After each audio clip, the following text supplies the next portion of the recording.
A lot of people are waiting for the same thing. They want to feel ready before they begin. They want confidence before they speak. They want motivation before they work. They want fear to disappear before they take a risk. That sounds reasonable, but it creates a serious problem. The feeling they are waiting for often comes only after they start. So they remain in the same place. Days pass. Plans stay unfinished. The next step begins to feel harder than it really is. You may know this feeling. Part of you wants to move forward, but another part keeps saying, "Not yet." You tell yourself you need more time, more knowledge, or a better mood. Sometimes you truly need preparation. But many times, waiting is simply fear trying to protect you from discomfort. Real courage does not always feel strong. It can look like a small action taken with a nervous mind. You can feel unsure and still begin. You can have doubts and still make progress. This audiobook is about that skill. It will help you stop waiting for the perfect feeling and start building confidence through action. You do not need to change your whole life today. You only need to take one honest step. Chapter 1: Why We Keep Waiting. Most people do not delay because they are lazy. They delay because starting creates discomfort. A new task can make you feel exposed. A difficult conversation can make you worry about rejection. A personal goal can remind you that failure is possible. The mind wants to avoid those feelings. It looks for a safe reason to wait. You may tell yourself that you need a better plan. You may watch more videos, read more advice, or keep changing your routine. Preparation feels useful because it gives you a sense of movement without the risk of real action. Planning has value, but too much planning becomes another form of delay. At some point, you must leave the plan and enter the experience. This is where many people become stuck. They believe readiness will arrive as a clear feeling. They imagine a day when they will suddenly feel calm, focused, and brave. Important moments rarely feel that simple. You may still feel nervous before a job interview, even when you prepared well. You may still feel unsure before sharing your work, even when the work is good. You may still feel afraid before setting a boundary, even when the boundary is necessary. Those feelings do not always mean you should stop. Sometimes they mean the moment matters to you. Waiting can also become a habit. Each time you avoid something, you feel temporary relief. Your mind remembers that relief and asks you to avoid the next difficult step as well. The task remains unfinished, but the pressure returns later. It often returns with more worry, guilt, and self-doubt. This is why delay makes small tasks feel heavy. A phone call that takes 5 minutes can stay in your mind for 5 days. A page that could be written in 1 hour can create stress for a week. The action is small, but the waiting makes it feel large. The longer you avoid something, the more power you give it. You also lose trust in yourself. When you keep saying, "I will do it tomorrow," and tomorrow passes without action, your mind notices. Your words slowly lose meaning. This does not mean you are weak. It means your habits are teaching you not to trust your own promises. The good news is that self-trust can be rebuilt. You rebuild it by making smaller promises and keeping them. Instead of saying, "I will finish everything today," choose one clear action. Work for 10 minutes. Write one paragraph, send one message, prepare one document. A small, completed step is more useful than a large promise that remains unfinished. There is another reason people wait. They are afraid of making the wrong choice. They want a perfect answer before they move. But life usually gives you limited information. You often understand the path only after you begin walking. Action gives you feedback. You learn what works. You notice what needs to change. You gain information that thinking alone cannot provide. This means a small, imperfect step can teach you more than another week of worry. You do not need complete certainty. You need enough clarity for the next step. Ask yourself a simple question. What can I do today that moves this forward? Do not search for the perfect answer. Choose something useful and realistic. Then begin before your mind creates another reason to wait. Chapter 2: Confidence Comes After Action. Many people think confidence is something you must have before you act. In reality, confidence is often the result of action. Think about learning to drive. At the beginning, everything feels difficult. You watch the road, the mirrors, the pedals, and the traffic. Your mind is busy because the experience is new. After enough practice, the same actions become more natural. Confidence grows because you now have proof. You have handled different roads, small mistakes, busy traffic, and unexpected moments. The same pattern appears in work, fitness, communication, and personal growth. You become more confident at speaking by speaking. You become more confident at writing by writing. You become more confident at setting boundaries by setting a few boundaries and seeing that you can handle the result. The first attempts may feel uncomfortable. That is normal. Your brain does not yet have enough evidence. Confidence is built from experience. It comes from remembering that you tried, learned, and continued. This is why thinking alone cannot create strong confidence. Positive words can help, but your mind also wants proof. Each completed action gives it a little proof. You kept a promise. You survived an awkward moment. You solved a problem. You made a mistake and recovered. These experiences tell your mind, I can handle this. That message becomes stronger through repetition. Some people compare themselves with those who already have years of practice. They see the final result, but forget the early stage. A confident speaker once struggled to find words. A skilled worker once made simple mistakes. A disciplined person once had weak habits. Nobody begins at the finished level. Your first step is not supposed to look like someone else's 100th step. Give yourself permission to be new. Being a beginner is not embarrassing. It is the normal start of every skill. You may also believe confidence means having no fear. That idea creates unnecessary pressure. Confident people still feel nervous. The difference is that they do not always obey the nervous feeling. They understand that discomfort can exist beside action. You can speak while your voice feels uncertain. You can attend the meeting while your stomach feels tense. You can begin the project while part of you worries about the result. When you act in that state, you learn something important. Fear is uncomfortable, but it does not control your body. This lesson is stronger than any motivational sentence. Action also reduces confusion. Before you begin, the mind creates many possible problems. It imagines criticism, failure, wasted effort, and embarrassment. Once you start, your attention moves toward the real task. You stop fighting imaginary problems and begin solving real ones. The real situation is often easier than the story in your head. A task may still be difficult, but difficulty is easier to manage when you are working on something specific. The next time you feel low confidence, do not ask, how can I feel completely confident? Ask, what small action would give me useful proof? Then take that action. Confidence may not arrive immediately. It grows quietly. One day, you notice that something which once felt difficult now feels normal. That change happened because you kept showing up. Chapter 3. Fear gets bigger when you avoid it. Fear has a useful purpose. It helps protect you from danger. But the mind can also react to social discomfort, uncertainty, and change as if they are serious threats. This is why you may feel strong fear before something that is not physically dangerous. You may fear being judged. You may worry about looking foolish. You may imagine that one mistake will damage your future.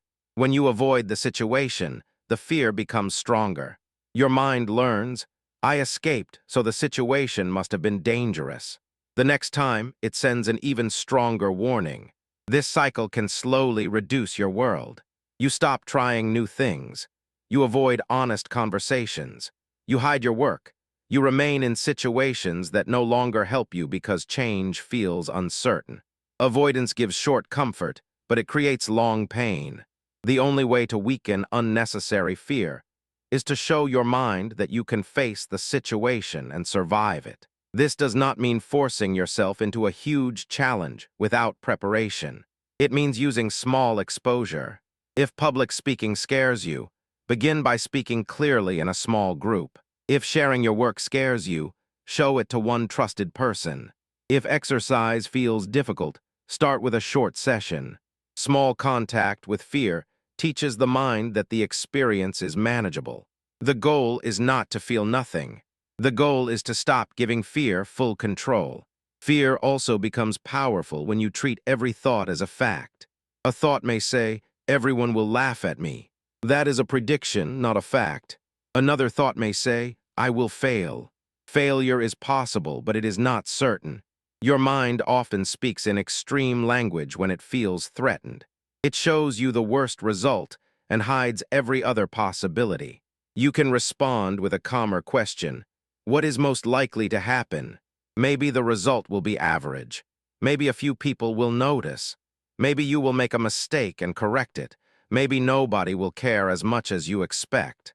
A realistic view reduces fear without pretending that everything will be perfect. Perfectionism also works closely with fear. You may tell yourself that you will begin when you can do the task very well. This protects you from being seen as a beginner. But high standards can become a hiding place. You do not need to lower the quality of your final work. You only need to accept that the first version may be rough. Good work is usually improved through several attempts. The first draft gives you something to edit. The first practice session shows you what to improve. The first conversation helps you understand what you truly feel. You cannot improve something that never begins. Fear may continue speaking while you act. Let it speak. You do not need to fight every fearful thought. Notice it, breathe, and return to the next useful action. Your courage is not measured by how calm you feel. It is measured by whether fear controls your direction. Each time you move forward with fear present, its authority becomes smaller. The situation may still matter, but it no longer feels impossible. Chapter 4. Build courage through small steps.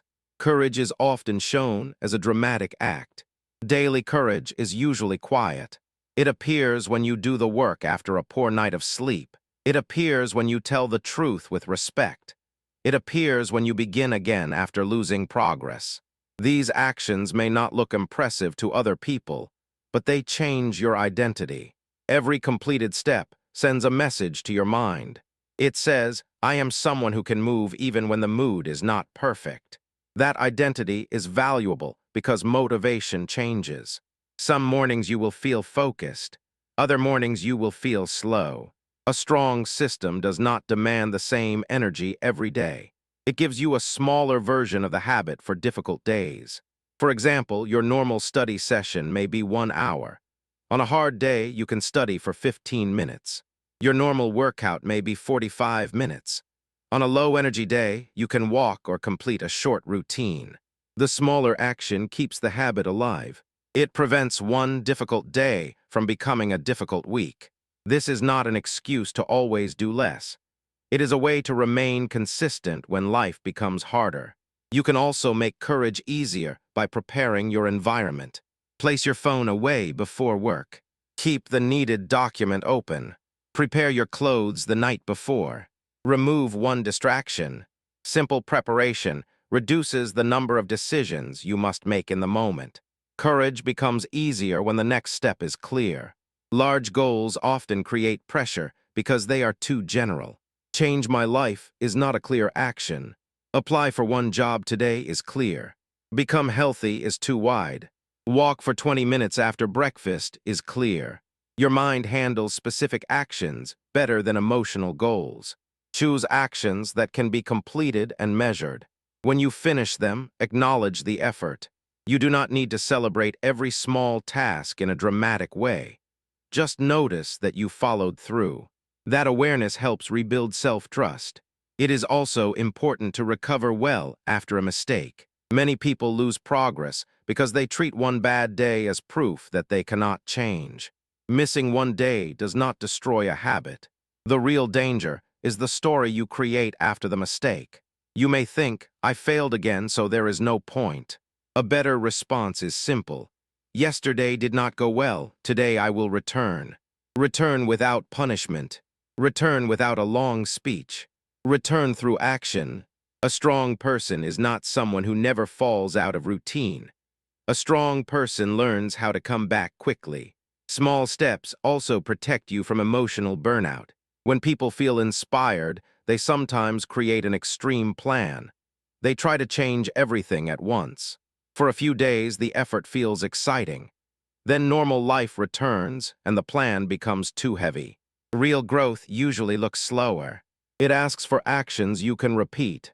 10 useful minutes every day can create more change than 3 intense hours once a month. Do not judge a step only by its size. Judge it by whether it moves you forward and whether you can repeat it. Today, choose one action that takes less than 20 minutes. Finish it before you search for more advice. Your future is built through many moments like this. Chapter 5. Become someone who starts. At first, action feels like something you must force. With repetition, it becomes part of your identity. You begin to see yourself differently. Instead of saying, "I always delay," you start thinking, "I know how to begin." That shift matters. People often behave in ways that match the story they believe about themselves. If your story says you are lazy, weak, or unreliable, you may use every mistake as proof. But identity is not fixed. It changes through repeated behavior. You do not become disciplined by calling yourself disciplined. You become disciplined by doing enough disciplined actions. You do not become brave by waiting for a brave feeling. You become brave by facing enough small fears. Your past habits explain where you are, but they do not decide where you must stay. You can begin building a new pattern today. Keep it simple. When you notice delay, reduce the task. When fear appears, choose the smallest useful step. When you make a mistake, return as soon as possible. When your mind asks for perfect certainty, remind yourself that the next step is enough. This approach may feel less exciting than a dramatic promise, but it is more powerful. It gives you a method you can use on ordinary days. You will still have moments of doubt. You will still want comfort. You may sometimes choose the easier path. That does not remove your progress. Growth is not a straight line. The goal is to improve your direction, not to become perfect. You can also stop waiting for other people to understand your plans. Support is helpful, but it is not always available. Some people may doubt you because they only know your old habits. Others may not care about the goal that matters to you. You do not need everyone's approval to take a responsible step. Let your actions become the explanation. Work quietly. Learn from the result. Continue improving. Over time, the new pattern becomes visible. There is no perfect future version of you who will suddenly arrive and solve everything. The person you want to become is created by the choices you make now. That person is built when you close the distraction and begin. That person grows when you finish a task, even though the work feels boring. That person becomes stronger when you choose honesty over avoidance.